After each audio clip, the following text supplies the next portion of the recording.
বিষয়টা হলো এমন, আপনারা ইতিপূর্বে জানেন দরিদ্রের যে রিলিফের মাল, এটাকে রাজনৈতিকভাবে পারিবারিকভাবে এবং তার ভাই বোন এখানে রাজনৈতিকভাবে এই রিলিফ ডিস্ট্রিবিউট করা হয়। আমি এই প্রতিবাদ বিক্ষোভ সমাবেশ এবং এই ব্যাপারে বিস্তারিত আলাপ আলোচনা রাখবে আমাদের জন্য আমি অনুরোধ করছি। নিয়ে যে মালামাল নিয়েছে বড় লোকের তার পেছনে যে না থাকে তার হামলা মামলা দেওয়ার জন্য চেষ্টা করে বিরাজ করছে। সেই অশান্তি আজকে জনগণকে আমরা ডাকছি, আমরা আরো এই জেনে এই ভুল আর করতে দেব না। সে বন্ধন করার জন্য আমরা চেষ্টা করছি।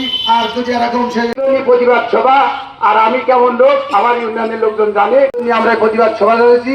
ধন্যবাদ। বাংলাদেশ জিন্দাবাদ।